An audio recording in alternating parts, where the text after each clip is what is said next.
Olá, que a paz esteja no seu coração. Sou eu, Padre Roger Araújo, com você no nosso programa A Bíblia no Meu Dia a Dia. A Palavra de Deus é a nossa melhor companhia. A Palavra de Deus é luz a guiar e dirigir os nossos passos. A TV Canção Nova nos dá essa graça de podermos juntos meditar a Palavra de Deus, estudando com aplicação e determinação, para que a Palavra de Deus alimente o nosso coração, direcione a nossa vida, é que nós nos propusemos a cada dia se debruçar sobre a Palavra do Senhor. Senhor nosso Deus, eis-nos aqui. Nós somos Teus servos, Senhor, e nós queremos fazer a Tua vontade. Nós queremos viver a Tua Palavra, porque só o Senhor tens palavras de vida eterna. Dai-nos, Senhor, a Tua bênção, a Tua graça, a Tua proteção, a Tua luz e a Tua direção, para que nós possamos viver e praticar a Tua Palavra. Vinde em nosso auxílio, Senhor. Vinde nos socorrer. Vinde-nos, Senhor, nos dar a direção de como devemos viver. Dai-nos saborear a cada dia a Tua Palavra, porque só o Senhor tens palavras de vida eterna. Em nome do Pai, e do Filho, e do Espírito Santo. Amém.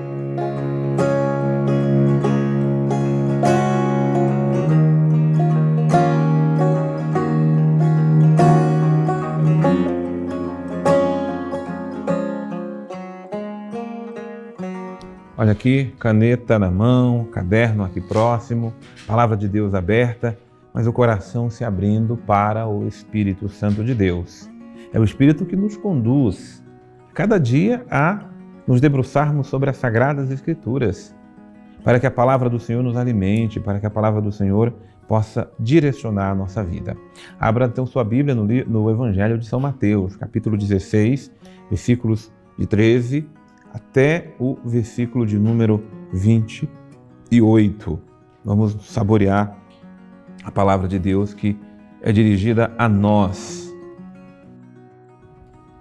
Então Jesus foi à região de Cesareia de Filipe e ele perguntou aos seus discípulos: quem dizem os homens ser o Filho do Homem? Eles responderam: alguns dizem que é João Batista, outros que é Elias, outros que é Jeremias, ou um dos profetas. Então disse-lhes: e vós, quem dizeis que eu sou? Simão Pedro respondeu: tu és o Cristo, o Filho do Deus vivo. Você pode já marcar na sua Bíblia esse princípio aqui. A profissão de fé do apóstolo Pedro é, na verdade, o grande princípio da nossa vida, o princípio eterno. Quando perguntarem a mim e a você, quem é Jesus? Jesus é o Cristo, o Filho do Deus vivo. O Cristo, o Messias, o ungido de Deus, ele é o Filho do Deus vivo. É mais do que uma resposta assertiva que parte do coração de Pedro, mas é, acima de tudo, a profissão de fé, o reconhecimento do senhorio, da autoridade e da messianidade de Jesus. É de fato reconhecer que Ele é o enviado de Deus.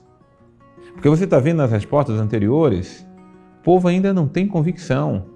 E a fé precisa dessa convicção. Está dizendo que o Senhor é um dos profetas. É João Batista, que voltou, tinha morto há um pouco tempo, mas agora João Batista está vivo, né? O povo tinha já aquela reverência com João. Outros dizem, não, é Elias. Elias subiu aos céus, agora ele voltou. Um outro grande profeta, Jeremias, não é nada disto. Aliás, alguns querem justificar até a questão da reencarnação, né, com esses elementos aqui. Não tem nada disto. Jesus não se reencarnou e não é reencarnação de ninguém. Ele é Deus encarnado no meio de nós. Então não podemos nem dar atenção a teorias que pregam a reencarnação e misturam a palavra de Deus no meio das suas convicções. Não, aqui nós estamos falando é do Verbo encarnado. Única, a identidade dele é dele. Moisés foi Moisés, Elias foi Elias, Jeremias foi Jeremias, João Batista foi João Batista. Ainda que João Batista possa ter agido com aquele espírito impetuoso ou aquele espírito profético, penitente, ardente, João Batista é João Batista e Elias é Elias. Do mesmo modo que Jesus é o Senhor, Ele é o Cristo, Ele é o Filho do Deus vivo. Então nós precisamos, como Pedro, cada dia voltarmos por esse princípio eterno. Tu és o Cristo, o Filho do Deus vivo. Eu até estou escrevendo aqui esse versículo justamente para que você também o tenha no seu coração, esse princípio da nossa fé. Essa é a nossa profissão de fé. Nós seguimos Ele porque nós acreditamos que Ele é o Cristo. Alguns ficaram e olharam para Jesus e apenas ficaram em Jesus de Nazaré.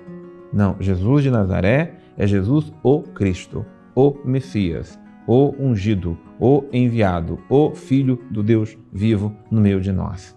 Preciso que nós reconheçamos, que nós professemos, que nós realmente cada vez mais tenhamos essa convicção viva de que Ele, e somente Ele, é o nosso Salvador. E é por isso que Jesus declarou: feliz, bem-aventurado és tu, Simão, filho de Jonas, porque não foi a carne nem o sangue que te revelaram isso, mas o meu Pai que está nos céus. Então, aqui um princípio maravilhoso. Não é uma convicção humana que Pedro tem, aqui é uma convicção divina. A abertura que ele deu à graça, e a graça pelo Pai, ele pode, de fato, professar isto. E é por isso que eu te digo: tu és Pedro, e sobre esta pedra construirei a minha igreja, e as portas do Hades, ou dos infernos, não prevalecerão contra ela. Eu continuo no versículo 19: eu te darei as chaves do reino dos céus. Tudo o que ligares na terra será ligado nos céus. Tudo o que tu desligares na terra será desligado nos céus. Em seguida, recomendou aos discípulos que não dissesse a ninguém que ele era o Cristo. Então, os versículos 18 e 19 têm dois princípios e duas verdades fundamentais para a nossa fé. Preciso que essas duas verdades sejam realmente gravadas em nós. Simão agora é Pedro. Pedro quer dizer pedra. Masculino de Pedro, e pedra é Pedro. Então, Simão, mais do que nunca, o seu nome significa rocha, pedra. Então é sobre esta pedra que a igreja de Cristo é construída.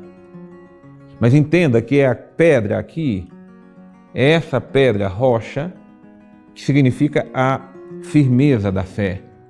E onde é a firmeza? Num Pedro que é fraco? Num Pedro que é pusilânime? Num Pedro que facilmente cai? Não, é na profissão de fé de Pedro. É essa verdade que é a rocha. É aquilo que Pedro, de fato, cheio do Espírito Santo, proclamou: Cristo, o Filho do Deus vivo. Ou seja, a igreja de Cristo é essa igreja que professa a fé em Jesus Cristo como Messias, como Senhor, como o Salvador. Então, essa é a igreja de Cristo. Então, essa é a primeira coisa. E essa igreja de Cristo é constituída. Então, Jesus quis uma igreja, a igreja está aqui, ela está sendo constituída, construída. Aliás, o verbo é mais do que constituir, é construir. Ou seja, essa igreja está sendo construída, edificada sobre a profissão de fé de Pedro. Onde estiver Pedro, professando a fé em Jesus, o Messias, aí está a igreja. Onde não está Pedro, a igreja não está. Então é preciso seguir Pedro. E a igreja primitiva, é muito bonito isso, tem essa evidência com clareza. Tanto que todos os evangelhos colocam sempre Pedro como o primeiro dos apóstolos, ainda que ele não tenha sido o primeiro que conheceu Jesus. Seu irmão André veio na frente dele, mas é ele, Pedro. Nas menções dos Atos dos Apóstolos, o primeiro dos apóstolos é sempre Pedro. Então há em Pedro uma primazia, porque ele foi o primeiro revelado, escolhido pelo Pai, para que reconhecesse Jesus como Senhor e Messias. Então, no meio de confusões, ter igreja para tudo quanto é gosto hoje, não é para ter gosto por igreja que vai satisfazer meu ego, mas é preciso olhar a igreja que está em Pedro, o Pedro que proclama a fé em Cristo, Filho do Deus vivo. Essa é a autoridade sobre ela. Sobre esta igreja, ela tem a chave do reino dos céus. Ela liga na terra e Deus liga no céu. Ela desliga na terra e também se desliga no céu. A igreja, no poder que ela tem de perdoar os pecados, de não perdoar os pecados, de constituir a graça e de reter a graça quando aquilo não é de acordo com a vontade de Deus. Então, essa igreja tem poder e autoridade, porque esse poder e autoridade foi dada por Jesus de uma forma muito clara aqui nessa narrativa que nos é feita através de Pedro. Aliás, Mateus, referindo-se a Pedro. Pula lá por versículo número 24, nós já estamos em outro contexto, onde Jesus está falando da sua paixão. Então Jesus disse aos discípulos, aliás, você vai depois ver que Jesus manda Pedro, vai para trás, Satanás, tu és para mim uma pedra de tropeço, pois não pensa de acordo com Deus. É importante esse contrapeso aqui. O Pedro que professa a fé é nesse Pedro que está a igreja. Agora o Pedro que nega a cruz é uma pedra de tropeço. Então a igreja é para nós a igreja que anuncia o Cristo vivo e o Cristo crucificado. De início, Pedro quis negar a paixão e a cruz de Cristo. Por isso, a igreja de Jesus é a igreja do Cristo crucificado. Que jamais neguemos o Cristo, a sua paixão, que é a nossa redenção e a nossa salvação. Vamos chamar conosco agora aqui o queridíssimo Padre Antônio Xavier. Este trecho que hoje estudamos do Evangelho de São Mateus é muito interessante e importante para a Canção Nova também, claro, para a igreja inteira, mas para nós de maneira bem particular, porque o encontro pessoal com Jesus que o Padre Jonas teve se deu através exatamente desse texto. Bem, olhando para esse texto com bastante atenção, nós vemos que Jesus praticamente separa a realidade em dois grupos, que não estão em conflitos, mas dois grupos que serão evangelizados em tempos distintos. Primeiro ele faz uma pergunta para os seus discípulos, quem é que o povão, todo mundo, costuma dizer que ele é. E a opinião não é errada, mas é sempre limitada, sempre abaixo daquilo que ele realmente é e aquilo que ele realmente faz. Depois, direciona a pergunta para o grupo. Agora eu quero saber de vocês, que estiveram mais próximos, o que vocês enxergam que os outros não enxergaram? E aí vem a resposta de Pedro, que é essa resposta perfeita, ajustada, tanto que Jesus diz tantas coisas assim. Mas bem, aqui vem uma diferença entre esses dois grupos que talvez seja importante para a nossa própria vida e a nossa espiritualidade, sabe? Nós deveríamos conseguir dizer de Jesus coisas que sejam importantes e verdadeiras, mas que provêm da nossa vida de intimidade com Ele. Não simplesmente responder coisas que são lógicas, não responder simplesmente com teologia, com frases de santos, mas a partir daquilo que foi da nossa convivência habitual, do dia a dia ali com Ele. Porque é dali que provém de verdade as verdadeiras convicções. Isso é importante. Diante de nós, Ele sempre vai nos perguntar, quem que eu sou para ti? E é essa a resposta que a gente precisa ter, como Pedro teve. E olha que é interessante, é dito a Pedro que foi revelado do alto, como para nós também é revelado do alto, pela graça do Espírito Santo que recebemos no nosso batismo e que age de verdade no nosso coração e em cada um de nós.